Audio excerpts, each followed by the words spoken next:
Missile दागी गई है। नहीं, हम लोग तो सोचे थे अटैक होगा, सीमा पे होगा, मरेंगे ही होंगे, लेकिन जिस तरीके से तकनीकी तरीके से हमारी सेना ने अपनी बहादुरी दिखाई है, अपनी क्षमता दिखाई है, अपना साहस दिखाया है, अपना शौर्य दिखाया है, आज हमारी छाती गर्व से भर रही है और बहुत ही अंदर हम बहुत खुश हैं, इतने प्रसन्न हैं हम कि अब हमें मोदी पर पूरी कोई फायदा नहीं है। आज हम सभी हनुमान चालीसा का पाठ करने के लिए यहाँ पे आए थे, एकत्रित हुए थे। सारे संगठनों को एकजुट हो जाना चाहिए। के विरोध तो आज नहीं, ये विरोध पहले भी था। जी जी, दुर्योधन के समय भी विरोध था, है ना। जब कृष्ण जैसे थे तो उन्होंने तो अपना रास्ता नहीं छोड़ा। तो हम लोग चाहते हैं कि सभी भाई कृष्ण का रूप ले लें और ये मातृशक्ति हमारी उनका साथ दे और हमें अब बिखरना नहीं है। चाहे हम लोग 10 हैं, कोई फर्क नहीं पड़ता है उससे। और हमें इस टाइम मोदी जी का साथ देना है, अपने हिंदू धर्म का साथ देना है, अपने सनातन धर्म का साथ देना है, जितने भी हैं अपने तन मन धन से सबका साथ देना। छल कपट नहीं होना चाहिए। बिल्कुल, और छल कपट है तो आपको बैठना नहीं चाहिए। बिल्कुल मेरा कहना ही है। बिल्कुल। देखो ये कोई हमारे घर का मामला नहीं है, ये देश का धर्म का मामला है। ये अपने घर का मामला होता तो हम लोग निपट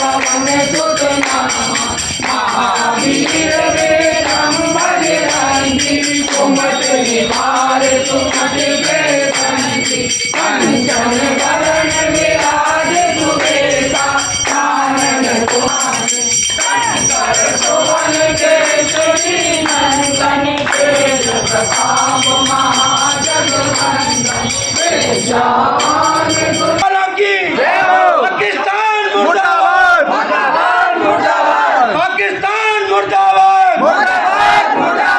पाकिस्तान मुर्दाबाद, पाकिस्तान मुर्दाबाद, भारत माता की, भारत माता की, भारतीय सेना की, भारतीय सेना की, भारत माता की, भारत माता। आज हिंदुस्तानियों के लिए ऐतिहासिक दिन है। भारत की रक्षा, सुरक्षा और अखंडता बनाए रखने के लिए आज हम लोगों ने इस पवित्र स्थान पर हनुमान चालीसा का पाठ किया है। बजरंगबली हमारे लिए शौर्य, साहस और वीरता का एक बहुत बड़ा प्रतीक है। उनको स्मरण करके हम अपनी सेना को, अपनी भारत सरकार को एक ऊर्जा देना चाहते हैं और एक आध्यात्मिक योगदान इसमें देना चाहते हैं। और हम कहना चाहते हैं कि हिंदुस्तानी, एक एक हिंदू बहुत ताकतवर है, वो वहाँ लड़ रहे हैं। और यहाँ अंदर जो घुसपैठिए जितने भी हैं, हिंदूवादी संगठनों के सभी मुखिया यहाँ मौजूद हैं, सभी लोग यहाँ आए हुए हैं। ये हिंदुओं की एकता और अखंडता दिखा रहे हैं। पूछ के उन लोगों ने गोली मारी थी तो आतंकियों के करीब 9 ठिकाने खत्म कर दिए। और ये तो अभी शुरुआत है। आज आपको मॉक ड्रिल सायरन सुनाई देगा, वो एक शुरुआत होती है। अभी तो शुरुआत है, अंत देखना। उन्होंने 28 लोग मारे, करीब 28,000 से ऊपर की संख्या जाएगी। इन जिहादियों को चुन चुन के मारा जाएगा। बारे में ये कि आज मुझे बहुत खुशी हो रही है कि जो 28 मेरे वीर जवान शहीद हुए हैं, उनका बदला आज हमारे मोदी जी ने ले लिया है। और मैं प्रधानमंत्री जी को कोटि कोटि धन्यवाद देना चाहती हूँ इस बात के लिए कि उन्होंने जो कहा कि आतंकवाद को हम मिट्टी में मिला देंगे, तो शुरुआत हो चुकी है। मिट्टी में क्या, पूरी मिट्टी में ही मिला देंगे और आतंकवाद खत्म होगा। इसलिए मैं अपने प्रधानमंत्री जी को और अपनी बहनों की तरफ से बहुत बहुत धन्यवाद देना चाहती हूँ। मैं मातृशक्ति से एक सवाल करना चाहूँगी। ऑपरेशन सिंदूर चला है, इसके ऊपर आप क्या कहना चाहोगे? सिंदूर ये चला है कि सिंदूर के जिन्होंने मेरी बहनों का सिंदूर मिटाया है, ये 6 दिन की जिनकी शादी हुई है, उनका उन्होंने बदला लिया है। इसका यह है कि आगे से ऐसा आतंकी हमला उनकी दुस्साहत करने की उनकी हिम्मत नहीं होगी और वो करेंगे नहीं ऐसा। भारतीय सेना के बारे में आप क्या कहना चाहिए? भारतीय सेना को मैं अपने भाइयों को बहुत बहुत धन्यवाद देना चाहती हूँ। उनके दम से तो हमारे मान का सिंदूर मंदिर पर पूजा अर्चना और भाग लिया है। जैसा कि आप जान सकते हैं कि सिंदूर ऑपरेशन, कहना चाहूँगी कि पहलगांव में जो हमला हुआ था, जो हमारे सनातनी 26 भाई मारे गए थे और चुन चुन कर मारे गए थे, पैंट उतरवा कर मारे गए थे, बड़े शर्मिंदगी का एहसास ये था।